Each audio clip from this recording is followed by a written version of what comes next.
So this video is actually for my ex, one of my exes rather. I've only had 4 exes, and understand that they pursue 40 like this. Because one thing people don't know is that once you are above 30, they pursue 40 for back. The reason for bringing this video is for you to draw inspiration, because most of the times we don't get to say things enough. We don't get to say things that inspire people enough. I and my ex dated, we dated very well. We aligned when it comes to career. Career-wise, we actually aligned. She's a very ambitious young lady then that usually, thinks and flows with me when it comes to dreaming big or having a very big picture of what people see as little, right? The problem I had with that, or rather we had, it takes for like 14 to 15 business working days to apologize, and that stems from ego, a place of ego, right? It was something I couldn't put up with, but then it doesn't mean that other people couldn't put up with it.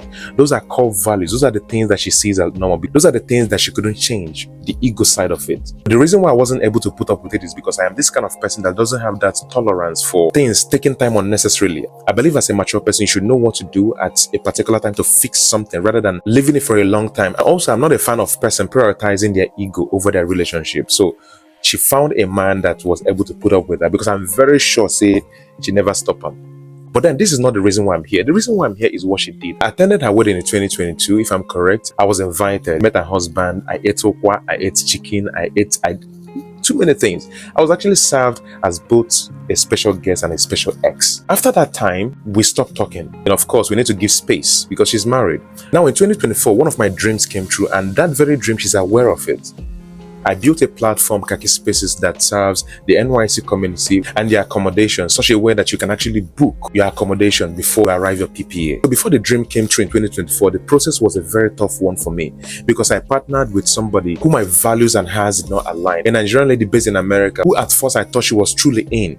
But not until in the process of development of the mobile application and the business entirely that I started seeing ways we misaligned in the first place. Value-wise, we never aligned. And it was a very delicate something for me, and I knew that it was going to not end up well. And what did I do? I got ready for everything that was supposed to happen. So first of all, she wanted me as a husband. She wanted me as the father to her kids because she was a divorcee at the time we met. She wanted me to relocate and abandon the business. Then in the process, she found out that I wasn't willing to do any of those things with her. She turned an outright enemy. First of all, she paid Facebook influencers, those people that thrive on fake news to always. She paid them and they took my name and my company, started throwing it around and everything. Now, out of those 4 exes I had, one didn't say anything.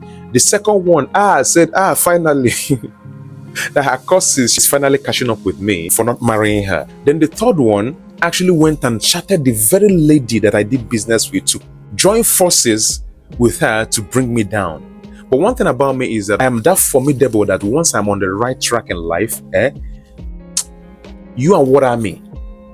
I will always ask you, you and what army? Because there's nothing you can ever intimidate me with. I can never shake. So when she paid Facebook influencers to tarnish my image and that of my company, I just deactivated my account because I was busy. It was near launching and I needed focus. She wanted to distract me. She wanted to distract the whole thing because she knew that if she wasn't able to get me, she can get that business. Then I was more focused to see that I launched that very product against all odds, which I did. Then it was this my very ex, out of those 4 exes that I've had, that went straight. I was out of Facebook, and she's married. And we stopped talking for years. She went straight to all those Facebook people sharing any place she managed to see that they shared my business or my person in the wrong light or the business she knows about. She's always present to change the narrative. She doesn't care who is listening. I wasn't on Facebook, so she wasn't possibly doing this because to impress me. It was one of my guys that was saying all those things and was sending it to me. I was asking, guy, you and this babe see that? I said, they were. But we're not married for how many years? So because she's a friend to that, my friend on Facebook, they can actually see each other's activities at will. You understand? So that was how he kept sending all those things to me. She was defending me from a place of conviction. A lot of people are actually there with that identity that I be your friend, we are friends.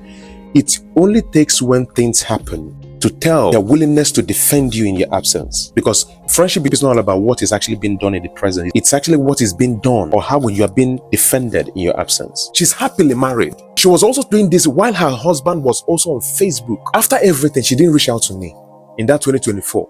She didn't reach out to me to ask me, what's happened? She did not reach out to me. In 2025, I published my book where I narrated everything that happened and with the evidence that she almost showed me her nudes. But she was the very first person to rush out there to tell people that I scammed her. When I brought out evidence and published it in my book, a lot of people who wanted it to be true shut up. They didn't talk again.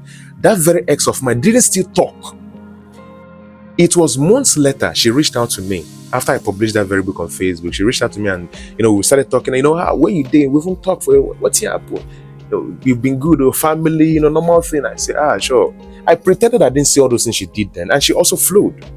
So when we got to the part of career, I know that definitely we'll talk about career. When we got to the part of career, we talked and she told me where she is, and honestly, I'm very proud of her. And also when I shared my journey and told her that my company, Khaki Spaces, is in the course of rebranding. We're expanding beyond NYSC core members and moving into serving Nigeria as a whole in PropTech. We're about to make renting seamless. We're about to make buying of property seamless. We're about to make booking seamless. And most importantly, we are putting up a category that every legit real estate in Nigeria will benefit from. We are not just bringing local investors to your doorsteps, we are bringing Nigerians in diasporas as well. So when I shared the position I am currently with my ex, she said something. She said, Val, I'm not just believing in you, I'm also believing in the product, because I was there when it all started, and I'm very much proud of you. I am my family, I am my husband.